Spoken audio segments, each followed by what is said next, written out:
today we're presenting our interview case analysis, multicultural, diversity and tourism and hospitality. I am Paunilea Orozco and with me, Abad Rosame, Bercy Romali, Toblan Liarni, Divilla Angelo, Lumabad Carlin, Heath, and Talor Gleisel May. Our case study focuses on Coffee Brev, a popular coffee shop located in Santa Cruz, Iriga City, near the Iriga City Hall. It's known for being a vibrant local spot for both coffee lovers and foodies.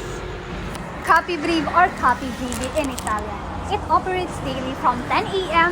to 8 p.m., offering a cozy spot for takeaway, dine-in, and even outdoor setting. While primarily serving its local community located in Iriga City, which experiences both domestic tourism and has residents with diverse backgrounds and make it interesting subject for exploring multicultural interactions. Even a local coffee shop like Cafe Brev plays a crucial role in the broader tourism and hospitality landscape. They cater to a variety of customers, including travelers passing through Iriga and locals from different walks of life. Understanding how they accommodate diverse preferences, communication styles, and cultural expectation is a fundamental for their success and contributes to the overall welcoming experience of a destination. We choose Coffee Brev because while it is a local coffee shop, it represents the vital components of the tourism and hospitality ecosystem in Iriga City. It caters not only to daily residents but also to domestic tourists and visitors, making it a frontline establishment for diverse customer interactions. Cafe Brev's atmosphere is casual and inviting, with a cozy feel that makes you want to linger. They offer a range of specialty coffees, milk teas, pastry, alongside some comforting savory dishes.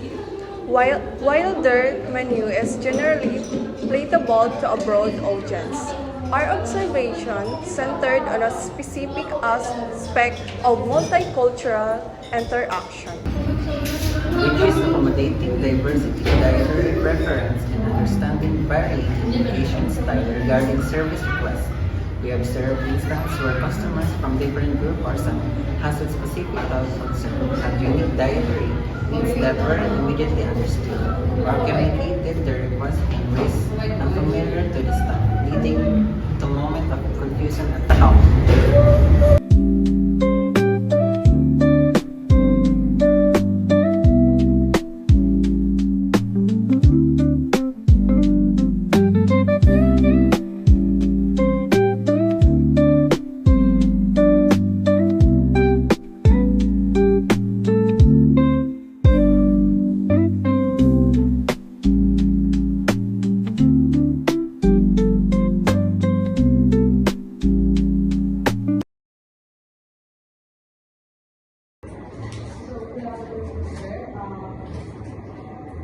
Thank you for the time for taking with us. So, would you like to introduce yourself first? My name is Bruce Arvin Aswin. I'm the sole proprietor of my cafe. So, for the first question, sir, how does cultural diversity influence the way you manage your staff and serve your guests in this coffee shop? Actually, bagaman yung dakiling influence na yun, hindi ay masyadong impact sa cultural differences sa di Canada. Dawaan kaya mapaigin, burang, latumboy, agta, o kung ano man. Siyempre, as nasa hospitality sector kami, ang trabaho naman, mag-provide sa parang nagkain ka, makakain ka sa culture. At ano na, tipo niya kain mo. Hindi yung big issue. Actually, daw ni small issue ko yan. Issue. Kaya, magpapasa namin. So, thank you, sir. So, for the next question po, what challenges have you experienced when serving customer or working with employees from different cultural backgrounds? Agko kami sa nag-dive na burang. So, parang puro babae. magkakabatch kita. Ngayon, andiyan mga kurang, na-obserbaran naman. Pag sinaserban sila sa kape, gusto nila lang init sa iko. Ngayon,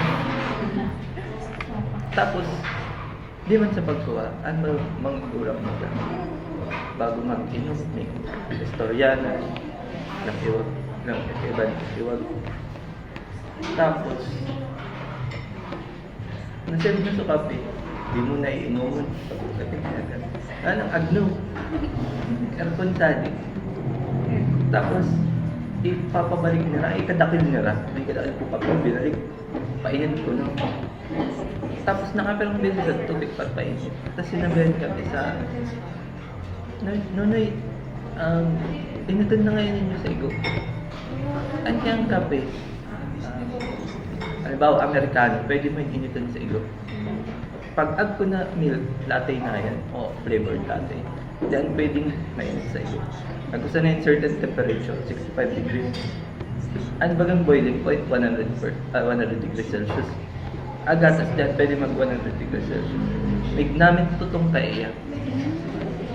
Kaya gigibon naman, kami na nag-adjust. Pag epon-pon yung painit ka kape, taas lang kami, kuko, microwave. Then pwedeng so steamer sa kape. Then pwede tamig puro bubble sana. So, pag ako man special needs mga tao, mag-adjust naman kami. Kakuha man, dati ako sa di Muslim, magkakain sa pork. Oo naman sir, Muslim po kaya nga. Ngayon, syempre pag Muslim, parang chicken in order ka, so nag-ungaiya. Ano ko ng big 3 to 1 sa chicken, and 20 to 1 sa pork. Kanto kaya ako, nasa culinary pa ako, pagtuturuan ka naman. Dawa, kutsilyo, na pinaghiwaan sa pork, then pwedeng ihiwa sa chicken. So, sinabihan na sa namin na bigsuway kami sa pan, bagong lana, so di pa gamit, tapos ipiprito na sa pork. So, mag-adjust mo kami. For the next question, sir, how does Cafe study updated on cultural trends, preference, and needs of its customers? Pwede pa ba? So, asin bagan, syempre po social media. Dahil makadaan ka social media, dahil naman dyaryo mo eh. So, na-engage kita. Lampang isa ka na ito eh. Puro kita mag-alibata, mag-siling sa reels. So, random man na ito. Minsan ako mababayad na ako. So, ako man ako sa takuan. Parang sumama ko. Syempre ko lang nagtakili sa bukid. Sinabihan ako, takal mo ito. Parang, baka ngayon, mandiri ako customer, kanyari ka. Sabi ko, hindi mo niya kaan. Siyempre, nagtakili sa bukid. Maray kita open kita sa Arica. So, ano sana sa social media. Sa next question, sir. What strategies do you use to promote respect and understanding among employees who may come from different backgrounds? Every month, kami ang mga staff, magmi-meeting. Sa atin natin mismo. Staff ko, 8. Meeting kami kayo. Tapos, inom kami ngayon. Hanggang ramang kalikan. Tapos habang nag-meeting kami, or nag-iinuman na, syempre mapag-uusipan mo naman. Kung isa din yung sir, nag-umaya sa Japanese. Japanese siya, parang high school student. Pag nagkain niya, pagkatapos niya mag-aaral yan. Tapos, ano yan, na-open ko sa kong staff, pinag naman CCTV, ako man talaga. Tinignan na kaya kumapi ka ng kanto-kanto. Tapos, daman, nakaka-amaze lang na nakatulong balik ito sa atin. Isin sa rin na yung paano pa Japan. Tapos, ano yan, pag-uusipan mo naman. Tsaka minsan kaya talaga, pag alimbawa, plato boy, di ba yun?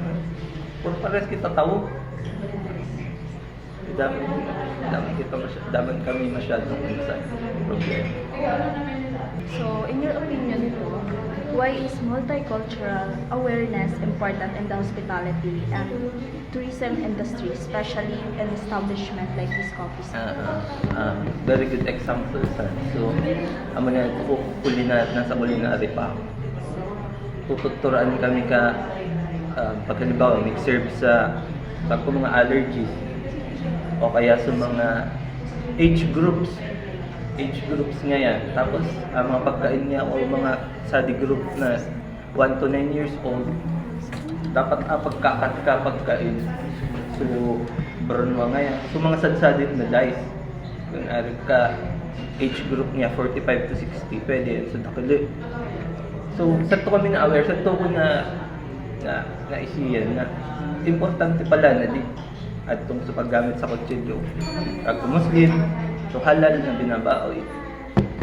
Tapos, naman na may istorya ko sa mga staff ko, sa mga natural sa to. Kaya parang aware naman sir. Naarit ka. Tapos, minsan nga at kung minsan na experience sa atin. Ako kaya, bigyan mo ng madalas sa atin, minsan nasa Cebu, minsan nasa Manila. Sasabihin ng mga staff ko, at kung kami sa mga experience natin ka, adi agad. Tapos, ano nang hibigay ko lang? Huwag nga sir, adi dapat sa kanya. So, nakatuit ako kanina. Kaya, kumudang communication ka ng mga staff sa minsan kaya, sa Cebu, pumunta ako coffee shop.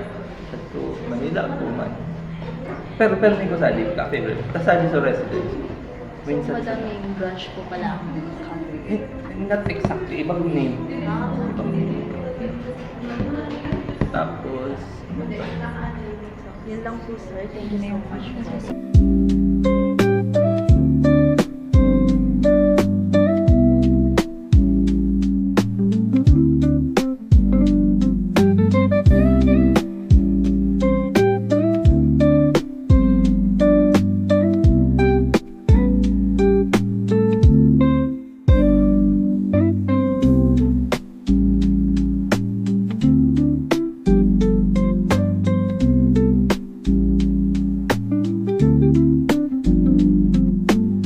A significant strength of Cafe Vive is its friendly and approachable staff, which helps bridge potential communication gaps through genuine hospitality.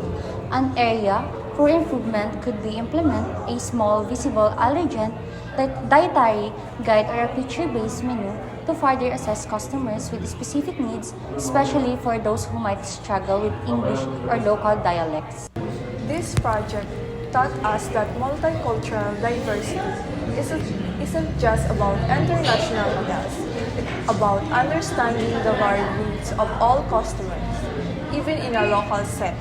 Our recommendation for Cafe Break would be to develop a simple training module for new hires, especially on handling common dietary restrictions and communication nuances, and perhaps to introduce point-to-order visual aids to their most popular items to assist non-local patrons or those with communication difficulties. Ultimately, by proactively addressing this subtle multicultural aspect, Cafe Brave can further enhance its reputation as a welcoming and exclusive space for everyone in Iriga City and beyond.